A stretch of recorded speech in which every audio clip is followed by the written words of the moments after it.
Evangelho de Jesus Cristo segundo Lucas, capítulo 22, começando a leitura no versículo 7. Chegou o dia da festa dos pães asmos, em que importava comemorar a Páscoa. Jesus, pois, enviou Pedro e João, dizendo: Ide preparar-nos a Páscoa para que a comamos. Eles lhe perguntaram: Onde queres que a preparemos? Então lhes explicou Jesus: Ao entrardes na cidade, encontrareis um homem com um cântaro de água. Segui-o até a casa em que ele entrar. E dizei ao dono da casa: O mestre manda perguntar-te onde é o aposento no qual hei de comer a Páscoa com os meus discípulos. Ele vos mostrará um espaçoso cenáculo mobiliado. Ali fazei os preparativos. E indo, tudo encontraram como Jesus lhes dissera e prepararam a Páscoa. Chegada a hora, pôs-se Jesus à mesa e com ele os apóstolos. E disse-lhes: Tenho desejado ansiosamente comer convosco esta Páscoa antes do meu sofrimento. Pois vos digo que nunca mais a comerei, até que ela se cumpra no reino de Deus. E tomando um cálice, havendo dado graças, disse: Recebei e reparti entre vós. Pois vos digo que de agora em diante não mais beberei do fruto da videira, até que venha o reino de Deus. E tomando um pão, tendo dado graças, o partiu e lhes deu, dizendo: Isto é o meu corpo oferecido por vós, fazei isto em memória de mim.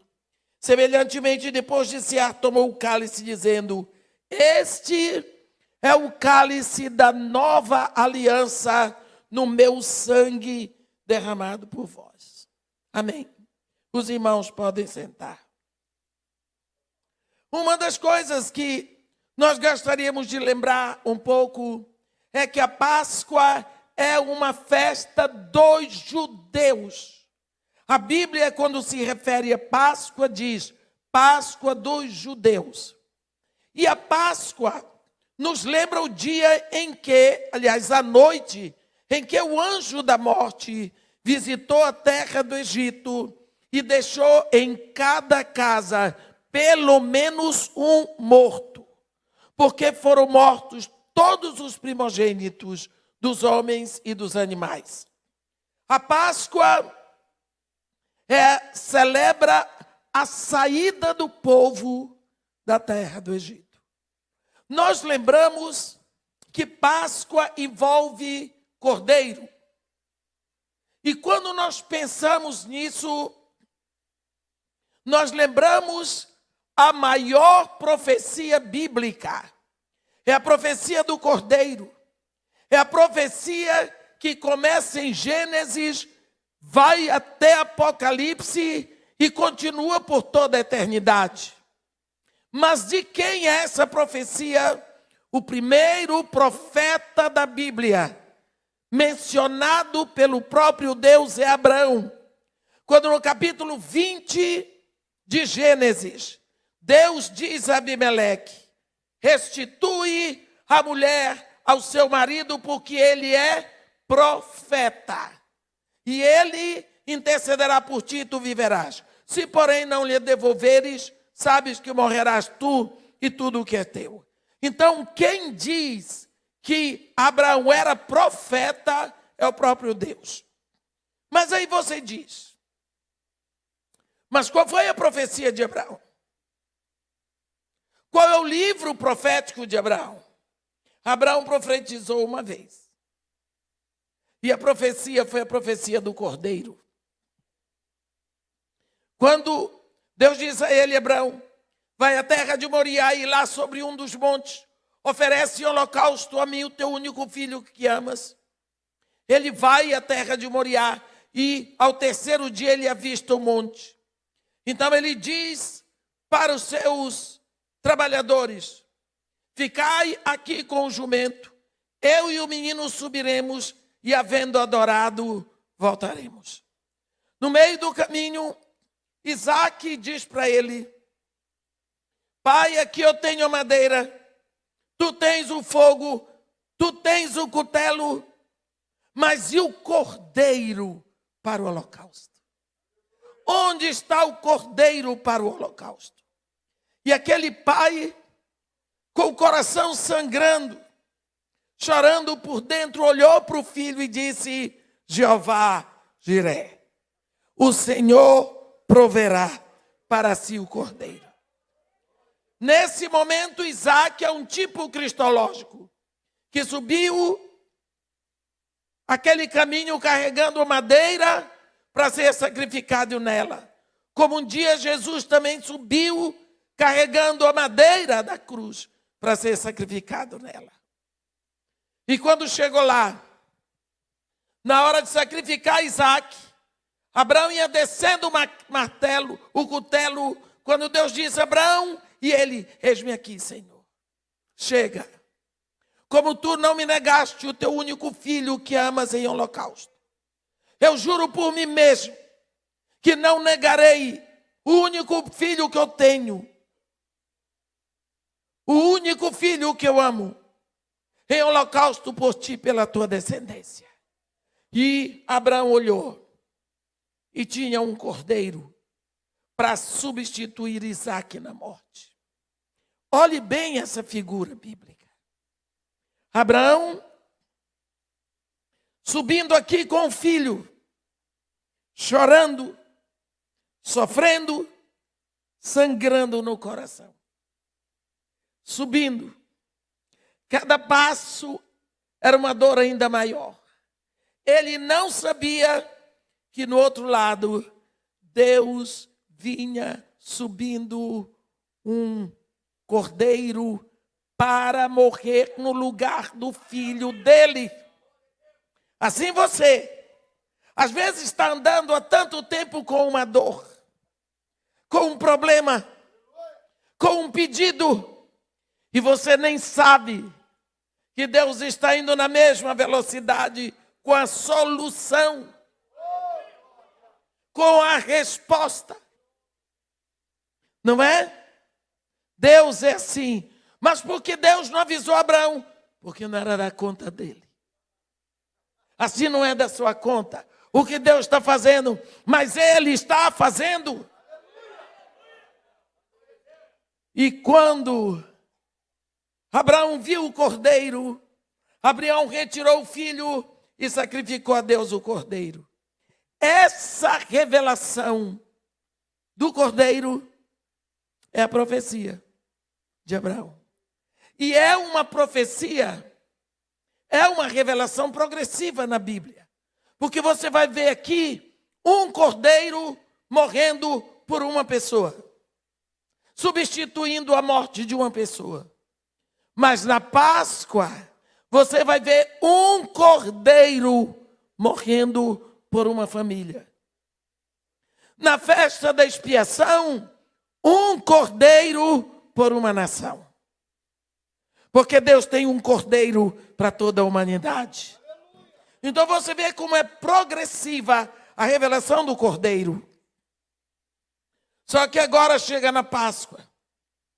E Deus diz: cada família tomará um cordeiro.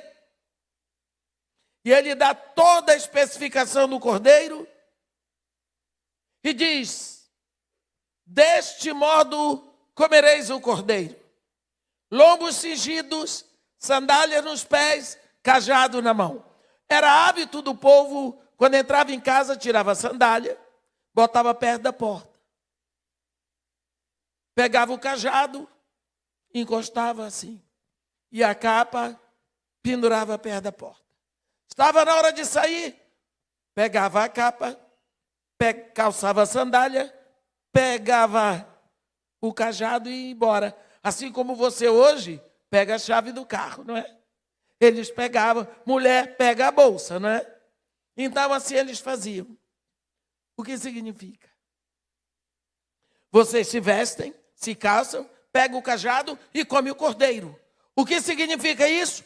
Quando o cordeiro entrar no seu estômago, você sai da escravidão do Egito. Revelação Um dia, quando o Cordeiro de Deus entrar no seu coração, você sai da escravidão do pecado. Acabou. Então, chega o dia deles saírem. Mas Deus diz: este dia vos será por memorial, e vós o celebrareis como memorial ao Senhor pelas vossas gerações. Porque neste dia eu tirei as vossas hostes do Egito. Então, a Páscoa é ordenada para os judeus para celebrarem pelas gerações. Então, todos os anos, o judeu celebra a Páscoa. Só que a Páscoa não é uma festa que se celebra no templo ou na sinagoga. Não, é uma festa que se celebra dentro de casa. Cada família teve o seu cordeiro. Se a família era muito pequena para comer um cordeiro, convidava uma família vizinha para que eles se reunissem. Isso foi passado de geração em geração. Toda criança nasce, cresce, fica velho, celebrando a Páscoa. Então, todo judeu sabe o que é Páscoa. Todo judeu sabe como se prepara a Páscoa, como se comemora a Páscoa.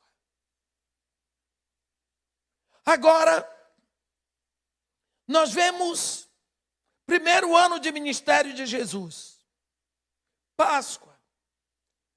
Como foi a primeira Páscoa de Jesus no seu ministério? A Bíblia diz em João, no capítulo 3, João, capítulo 3, eu creio que é 3. Se não for, a gente vai embora. Então, é capítulo 2. Capítulo 2 de João vai fazer menção da primeira Páscoa de Jesus no seu ministério. Foram 3 anos de ministério. Primeiro ano. No capítulo 2, no versículo 13, está escrito assim: estando próxima a Páscoa dos judeus, subiu Jesus para Jerusalém. Então, essa primeira Páscoa de Jesus no seu ministério, a única coisa que nós sabemos dela, o que marcou essa primeira Páscoa, é que Jesus expulsou os vendilhões do templo. Segundo ano, segunda Páscoa, o que foi que aconteceu? O que foi que marcou essa Páscoa? No capítulo 6 de João, no versículo 3, está escrito assim: então subiu Jesus ao monte e assentou-se ali com seus discípulos. Ora, a Páscoa festa dos judeus estava próxima. Então, segundo ano do ministério de Jesus, segunda Páscoa. O que foi que marcou essa segunda Páscoa? Jesus alimentou, multiplicou pão e peixe para 5.000 homens. Primeira Páscoa, expulsou os vendilhões do templo. Segunda Páscoa, multiplicou comida para uma multidão. Terceira Páscoa, terceiro ano, seria a sua última Páscoa na terra. Então, você vê que Jesus Cristo vai dar toda a atenção a esta Páscoa. Capítulo 22 de Lucas nós lemos. Então agora é a última Páscoa de Jesus. E diz assim: chegou o dia da festa dos pães asmos, em que importava comemorar a Páscoa. Jesus chamou João e Pedro e disse para eles: ide preparar-nos a Páscoa para que a comamos. Você viu que simplicidade? Todo mundo sabia como preparar uma Páscoa. Jesus Cristo chamou Pedro e João sabendo que eles sabiam como preparar uma Páscoa. Era uma coisa que eles preparavam desde pequenos e viam todo mundo preparar. A única pergunta que eles fizeram: onde quereis, ou onde queres, né? Onde queres que a preparemos? Quer dizer, eles sabiam preparar, não tinha problema, eles só queriam saber o lugar. E Jesus deu para eles uma pista tão interessante. Vocês entram na cidade e vão encontrar um homem que vai carregando um cântaro. Seguiu. Isso era uma coisa que chamava atenção. É mesmo dizer assim, você vai entrar na cidade, você vai encontrar o pastor Jaime de salto alto. Porque pastor Jaime não usa salto alto, graças a Deus. Sabe por que eu estou dizendo isso? Porque naquela época o homem não carregava cântaro. Era coisa de mulher. Era mulher que carregava cântaro. Mas esse homem vai chamar a atenção. Jesus disse: quando vocês entrarem na cidade, vocês vão ver um homem carregando um cântaro. Sigam esse homem. Na casa onde ele entrar, vocês entram e dizem ao dono da casa: o mestre manda dizer-te, manda perguntar-te, onde é o aposento no qual hei de comer a Páscoa com os meus discípulos? Ele vos mostrará um espaçoso cenáculo mobiliado. Ali fazei os preparativos. A Bíblia diz que eles foram e encontraram tudo direitinho do jeito que Jesus disse. Viu o valor da obediência? Fizeram o que Jesus disse e deu tudo certo. Se eles tivessem ido para outro canto. Bem, tudo preparado. Como é que se prepara uma mesa para Páscoa? Cordeiro assado, ervas amargas, pães asmos, 4 taças de vinho no centro da mesa. Porque a liturgia da Páscoa vai se desenvolver em volta daquelas taças. Porque aquelas taças representam as 4 promessas que Deus deu a Israel. Essas promessas estão em Êxodo, no capítulo 6, versículo 6. Eu vou ler para vocês. Êxodo, capítulo 6, versículo 6, as 4 promessas. Primeiro, eu sou o Senhor, vos tirarei de debaixo das cargas do Egito. 1. Vos livrarei da sua servidão. 2. Vos resgatarei com braço estendido e com grande manifestação de julgamento. 4. Tomar-vos-ei por meu povo e serei o vosso Deus. São as 4 promessas representadas nessas taças.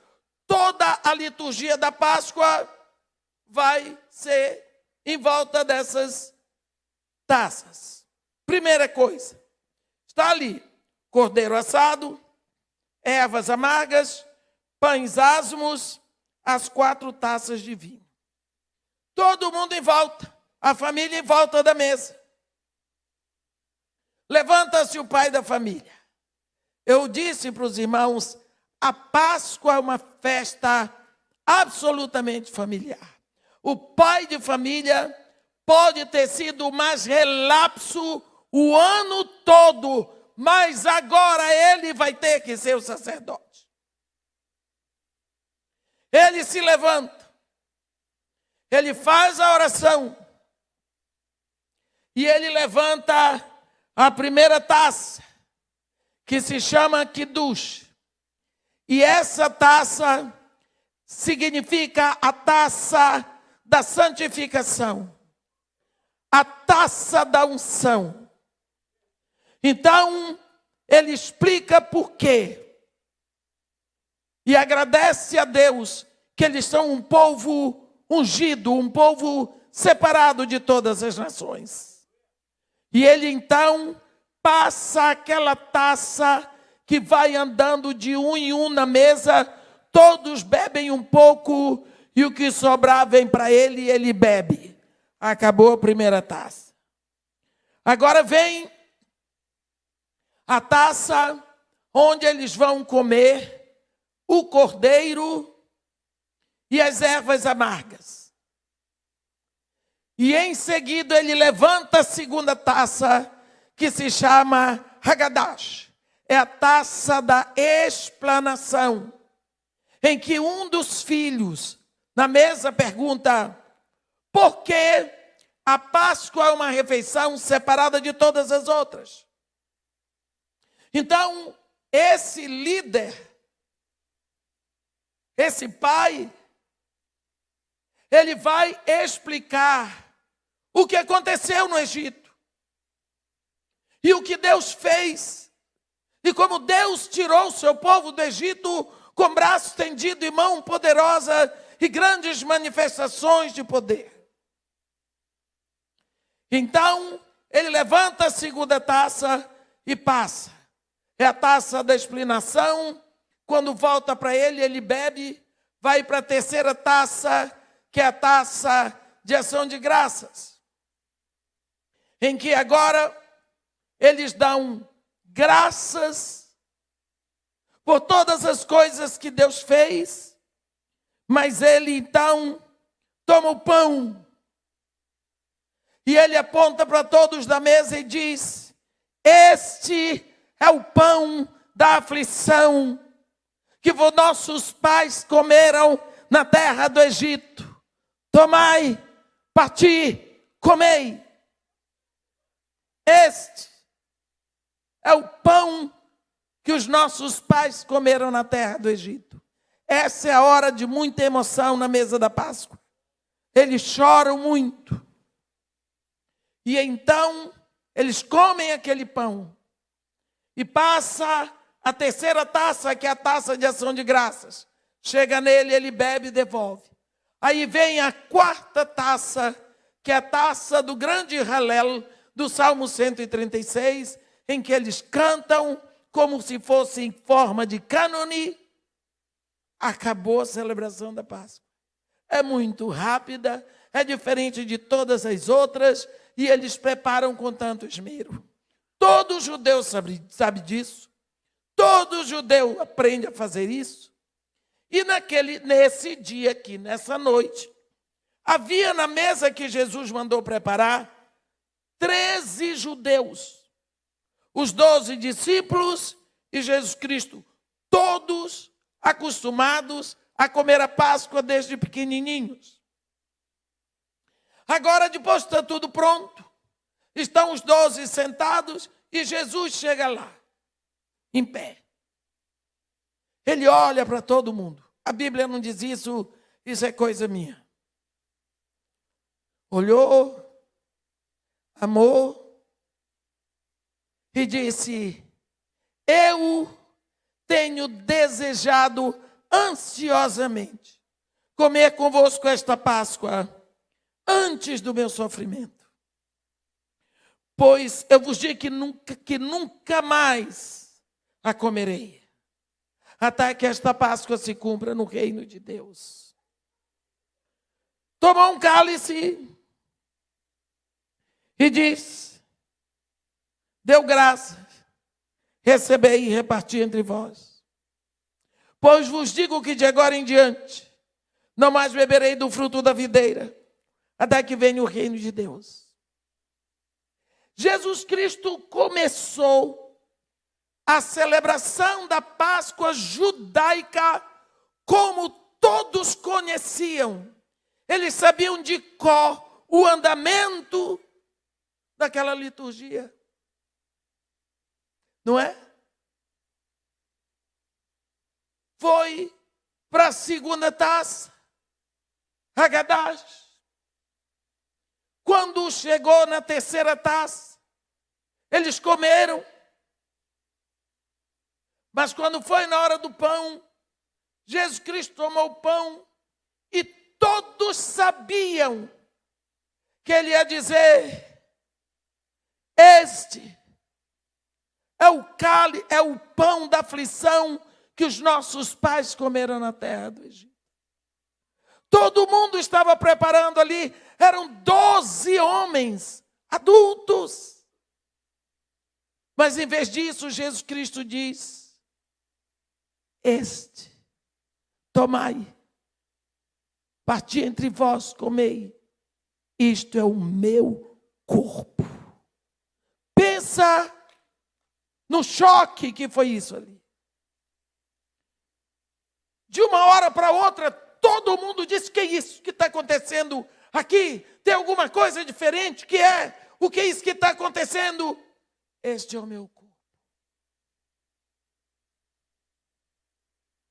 Puxa vida.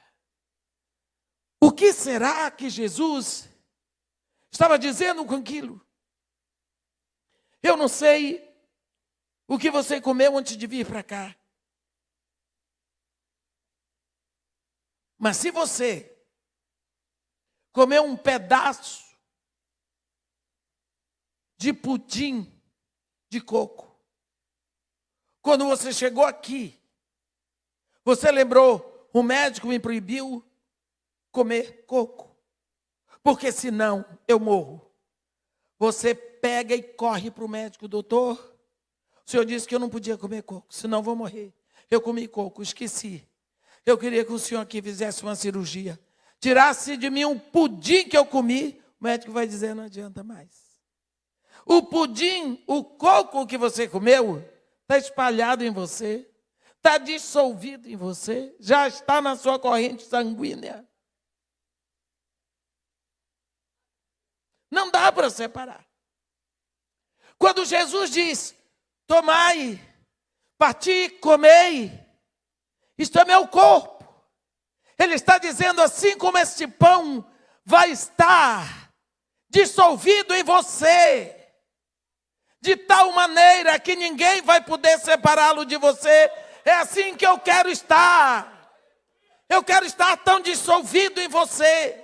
Eu quero estar tão um só com você. Eu quero ser o seu nutriente. Eu quero estar na sua corrente sanguínea de tal modo que nem o melhor cirurgião possa nos separar.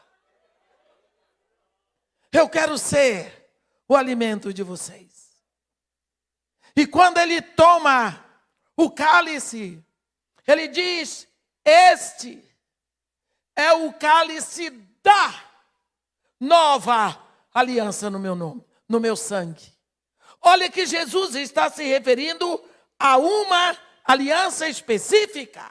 Ele está dizendo, ele não está dizendo: este é o cálice de uma nova aliança. Não, da nova aliança. Quando nós estudamos, às vezes a gente não dá muita atenção para os artigos definidos e indefinidos, briga-se com o professor, pesca-se na escola, mas nessa hora faz falta.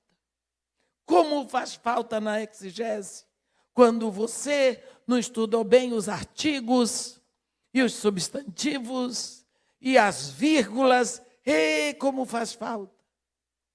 Ele está dizendo: este é o cálice da nova aliança no meu sangue. O que foi que aconteceu ali? Vamos lembrar um pouquinho. A primeira aliança que Deus fez foi com Abraão. No capítulo 15 de Gênesis, Deus fez uma aliança e ela foi selada com sangue. Lembra disso? Foi selada com sangue. Novilho, cabra e cordeiro. Sangue de 3 animais. Está no capítulo 15 de Gênesis, versículo 9. Então teve sangue para selar aquela aliança. No capítulo 24 de Êxodo, Deus faz uma aliança com o povo de Israel, e esta aliança é selada com sangue de novilho. Moisés tomou metade do sangue e o pôs em bacias, e a outra metade aspergiu sobre o altar. E tomou o livro da aliança e o leu ao povo, e eles disseram: tudo o que falou o Senhor faremos e obedeceremos. Então tomou Moisés aquele sangue e o aspergiu sobre o povo e disse: eis aqui o sangue da aliança que o Senhor fez convosco a respeito de todas essas palavras. Primeira aliança, selada com sangue. Segunda aliança, selada com sangue. Mas nós sabemos que o povo quebrou a aliança, quebrou a aliança, quebrou a aliança. Mais ou menos 700 anos antes da vinda de Jesus, o profeta Jeremias abre aquela boca abençoada e diz: e acontecerá naqueles dias, diz o Senhor, que firmarei nova aliança com a casa de Israel e com a casa de Judá. Não conforme a aliança que fiz com seus pais, quando os tomei pela mão e os tirei da terra do Egito, porque eles invalidaram a minha aliança, não obstante eu os havê-lo desposado. Porque esta é a aliança que farei com eles a partir daqueles dias.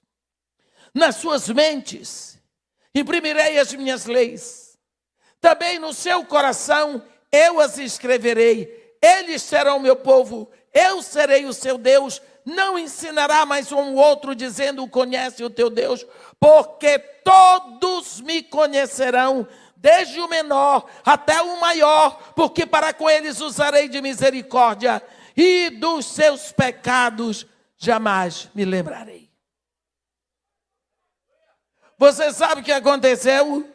Coitado do profeta Jeremias. Cadê o sangue dessa aliança, Jeremias? Qual é o sangue que vai selar esta nova aliança, Jeremias? Você está ficando doido? Jeremias, uma aliança que não é selada com sangue, é um documento sem validade. Você enlouqueceu. A aliança de Deus com Abraão teve sangue. A aliança de Deus com Israel teve sangue. Não existe aliança se não for selada com sangue. Jeremias, coitado de Jeremias, meteu com crente é a mesma coisa.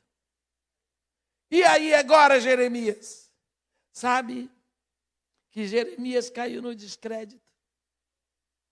Teve problema. Agora, lá naquela mesa da Páscoa, Jesus está dizendo: este é o cálice da nova aliança no meu sangue. Ele estava dizendo para aqueles discípulos: olha, sabe a nova aliança mencionada por profeta Jeremias? O sangue que sela esta aliança está correndo nas minhas veias agora. Jesus sabia que dali a 24 horas ele estaria morto e enterrado. Ele disse: este é o cálice da nova aliança no meu sangue. Ali, ele revelou não apenas que ele era o Cordeiro, mas revelou que o seu sangue selaria uma aliança por todas. Você vê que o profeta Malaquias depois diz: o meu afeto não está, mais uma vez fala o Senhor dos Exércitos, e desta vez por boca do profeta Malaquias: o meu afeto não está em vós, nem continuarei a aceitar oferenda de vossas mãos, porque desde o Oriente até o Ocidente, uma única oblação pura será dada ao meu nome. Pronto. É um cordeiro e acabou. Jesus ali está encerrando os sacrifícios. nele. Ele está dizendo que todos os cordeiros que foram sacrificados apontavam para ele. E que todos os rios de sangue que foram derramados apontavam para o sangue dele.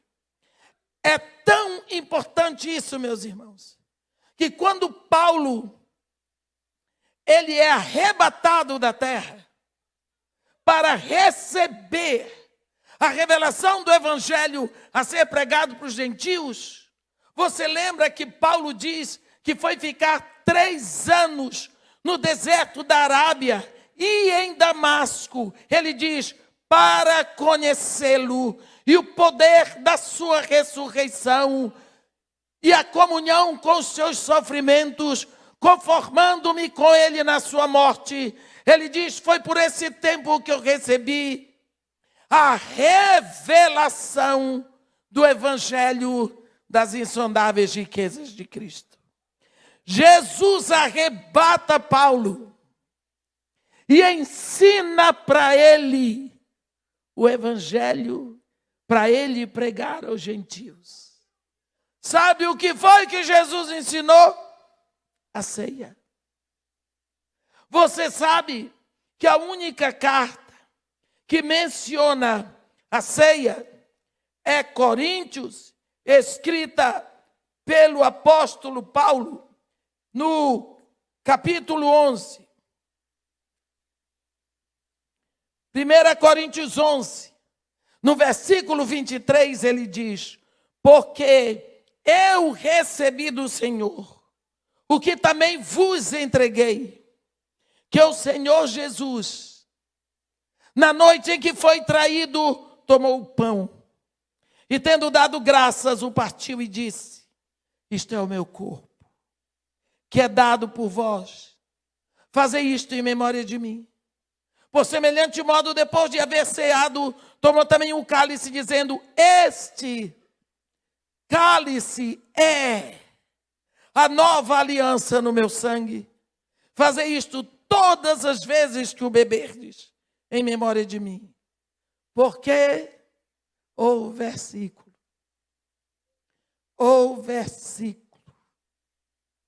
nada seria igual sem esse versículo. Versículo 26 de 1 Coríntios 11. Porque todas as vezes que beberdes, que comerdes este pão e beberdes o cálice, anunciais a morte do Senhor até que ele venha. É tão difícil você encontrar a igreja que sabe que quando está ceando, está anunciando a morte. Por que é tão importante? Porque Jesus quer ser lembrado pela sua morte. A anunciação de Jesus não foi suficiente para nada. O nascimento de Jesus não foi suficiente. A pregação de Jesus, os milagres, os prodígios não foram suficientes. Só a sua morte. Só a sua morte. Nós precisamos anunciar que Deus veio à terra e que Ele morreu e foi ressuscitado. Porque todas as religiões pregam um povo que sai correndo atrás de Deus. Mas o cristianismo anuncia de um Deus que deixa a sua glória e vem atrás de nós. O amor de Deus o impulsiona a fazer isso, para que sejamos recebidos. Nós esquecemos que quando ceiamos, estamos anunciando a morte de Jesus. Olha, por que é tão importante? Quando Deus criou todos os universos,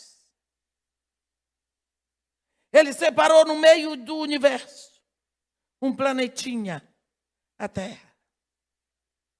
E deve ter pensado, ei, planetinha, eu tenho uma porção especial para você. E deixou a Terra lá, no meio do universo. O Espírito de Deus disse, vou tomar conta. Pairou sobre a superfície das águas. A Bíblia diz, no princípio, criou Deus os céus e a terra. A terra, porém, era sem forma, vazia. Havia trevas sobre a superfície do abismo. O Espírito de Deus pairava sobre a superfície das águas. Não sei depois de quantos bilhões, trilhões de anos, Deus foi lá e disse, haja luz, e houve luz. E depois, Deus diz, haja separação entre luz e trevas. E houve. Deus está ordenando a separação entre luz e trevas. E quando Paulinho de Tarso fala de jugo desigual, ele diz que comunhão pode haver entre luz e trevas. Não pode. Agora presta atenção. Quando Jesus acaba de revelar a ceia, ele sai cantando o grande ralé com seus discípulos e vai e desce e atravessa o vale do Quidom. E ele, em vez de ir para a direita, para o Monte das Oliveiras, ele dobra para a esquerda, para um jardinzinho pequeno, que é o jardim do Getsemane, onde ele gostava de ir com seus discípulos. Tanto gostava que Judas sabia que ele estava lá, para levar o povo para prendê-lo. Quando ele chegou lá, a Bíblia fala que ele teve a grande agonia.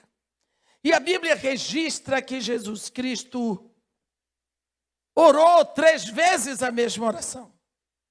Pai, se for possível, afasta de mim esse cálice. Não seja feita contudo a minha vontade, mas sim a tua que está nos céus. A Bíblia diz, em Lucas, que Deus mandou um anjo que o confortava. Que cálice é esse? Não é o cálice da dor física da cruz, não. Porque Jesus Cristo veio para a cruz. O escopo dele era a cruz, o projeto dele era a cruz, o objetivo dele era a cruz, e ele queria ir para a cruz. Nós lembramos que quando Pedro tentou dissuadi-lo da cruz, ele disse, arreda Satanás. E quando ele ia subindo para Jerusalém, ele confessou para os seus discípulos, é necessário que o Filho do Homem ascenda a Jerusalém, para sofrer muito na mão das autoridades, para ser preso, julgado, condenado, crucificado e morto. Então ele sabia e ele queria. Também o cálice que ele iria beber, que ele não queria beber, não era o cálice da humilhação moral da cruz, que nós sabemos que crucificado e apedrejado eles iam nus. Pense bem. Prenderam o nosso querido Senhor. Quinta-feira à noite. Você acha que aquela turba que batia, chutava, cuspia, ia dizer para ele, ei Nazareno, você quer ir ao banheiro? Foi para a casa de Pilatos, Caifás, Pilatos, Herodes, Pilatos, apanhando, empurrado, caindo. Alguém disse para ele, você precisa ir ao banheiro? Ele era um homem como você, meu irmão. Um ser humano como todos nós. Pense na humilhação que esse homem passou. Até a hora que eles tiraram toda a roupa para expor o seu corpo entre os céus e a terra, diante dos seus discípulos, da sua mãe, seus irmãos, as mulheres que o seguiam, seus inimigos. Que coisa. Não era esse o cálice. Que cálice era esse do qual Jesus tinha pavor de pensar que ia beber? Quando Jesus estava na cruz, ele estava diante do Pai o tempo todo. Você vai observar que ele falou com o Pai As 7 vezes que ele falou na cruz, ele falou. Primeira palavra que ele diz na cruz é: Pai, perdoa-lhes, eles não sabem o que fazem. E a 7ª palavra é: Pai, nas tuas mãos entrego o meu espírito. Então ele esteve diante do Pai o tempo todo, como nós devemos permanecer na hora da dor. Mas chegou a hora em que ele iria tomar o cálice que ele não queria. Ele ia tomar sobre si todo o pecado da humanidade. Todo o pecado. Ele ia se transformar ali no imoral, no ladrão, no imbecil. Você pode pensar, todos os pecados do mundo estariam nele. Você entende isso? Só que a Bíblia diz em 1 de João 1, versículo 5, Deus é luz e nele não há treva alguma. Mas a Bíblia diz que pecado é treva.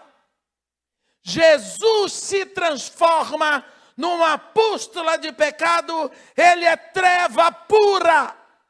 Mas Deus continua sendo luz, o mesmo Deus que diz: haja separação entre luz e trevas. E agora Jesus está separado do Pai. E nessa hora ele grita: Eli, Eli, lama sabachthani. Deus meu, por que me abandonaste?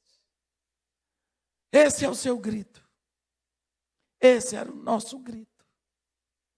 E nessa hora ele diz: tudo está consumado.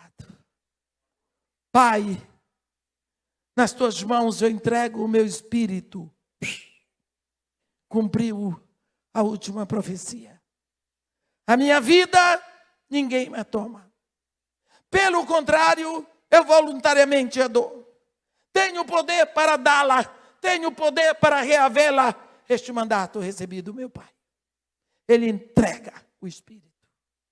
E quando ele morre, vai com ele toda a nossa morte.